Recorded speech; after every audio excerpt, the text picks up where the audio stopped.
Before Dan Snyder was out here sucking toes, we had television that was borderline damaging to the youth of America. Probably explains why I am the way I am. I'm Mike Dangerous, and this is Talking Shots. Sword sheath, kiss the return of the blade and slice shade, getting paid into my silhouette fades. It's the 70s. Cocaine is cool, but not that cool. Pong was basically the only thing that came to mind when you thought video games, and cartoons were either those things that the homie Walt Disney put out or the occasional Hanna-Barbera cartoon you saw on TV. Debuted as Pinwheel in 1977 and then renamed to Nickelodeon in 1979, the channel was slated to be the first aimed at those pesky kids. Children's programming that's fit for children. The 80s was mostly freaky shit, like mostly live action stuff, like you can't do that on TV. Eureka's Castle, Hey Dude, and the one most of you probably remember, which was Double Dare. They did have Count Duckula, which was lit.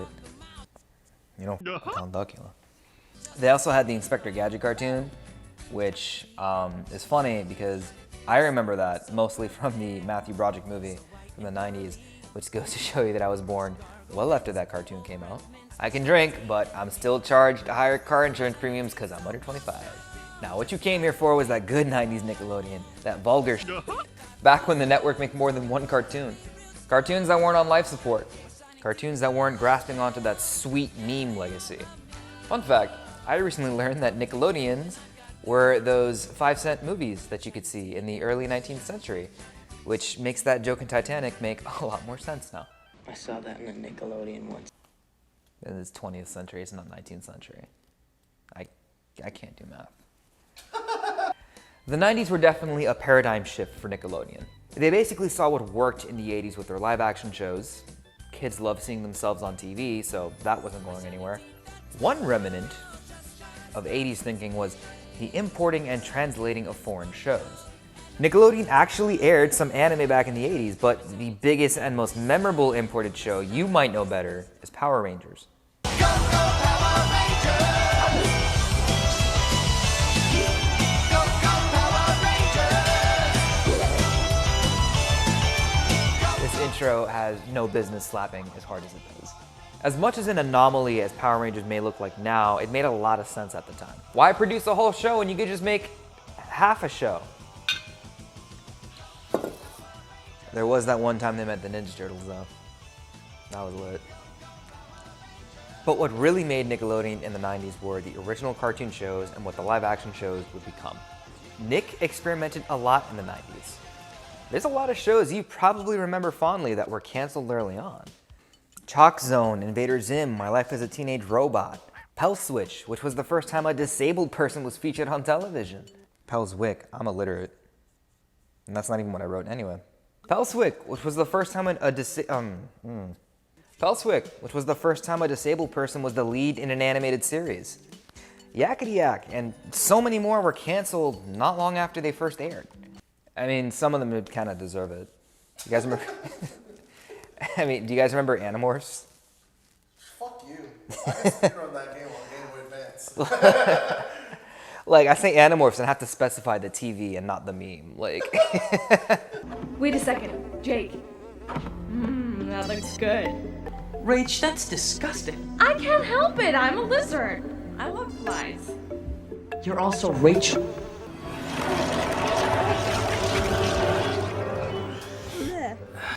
Man, I remember the Wild Thornberries with that little boy that made all the weird noises. Dude, and the monkey talk, dude. Live action Nick was starting to resemble the preteen oriented Nick that we would see now before Dan Schneider came in and sucked on them toes. I'm the king of run-on sentences, you know that? Okay. Clarissa Explains It All, Keenan and Kel, Adventures of Pete and Pete, Salute Your Shorts, and even sketch shows like All That really started to come to prominence at that time. And they really showed that Nick had all their bases covered. Now look, when it comes to companies trying to appeal to kids, there's always going to be some pandering. But there was something genuine about these shows. That definitely showed even when it came to their animation. Ren and Stimpy is a show that should not exist. Show it to your mom. I dare you. Are you ready for a speedball, my little blumpkin pumpkin?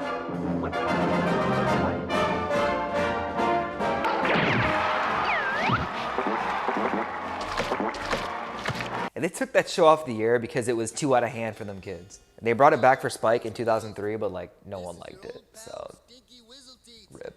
I bring that show up in particular because it was a huge inspiration for a lot of rauncier shows like Beavis and Butthead and even South Park. Nick in general was very inspiring. There's a reason you remember shows like Rugrats, Doug, well maybe not Doug, Cat Dog, Hey Arnold, Rocket Power, and even classic SpongeBob. Look, there's a reason he's becoming a meme. Once upon a time, what made something successful was clever writing, inventive animation, and smart ideas and talented performers. Not to say that that's entirely lost, but the insanity that Nickelodeon in the 90s allowed themselves to delve into is what made them so memorable. I mean, how dumb is Real Monsters as a title for a show on television? The official title has 3 A's and 2 H's in it. But the show slapped, so that's all that matters. Man, remember when Nickelodeon Studios in Orlando was a functioning TV studio? Now it's like the Blue Man Group or something. I mean, they're cool. Nickelodeon is well aware of the impact they held in the 90s. They have since then more than once capitalized on that. They may not operate the way that they did over 20 years ago. But that attitude towards experimentation for the absolute absurd is reminiscent of things like Newgrounds, YouTube in the early 2010s, reminiscent of anybody making memes today.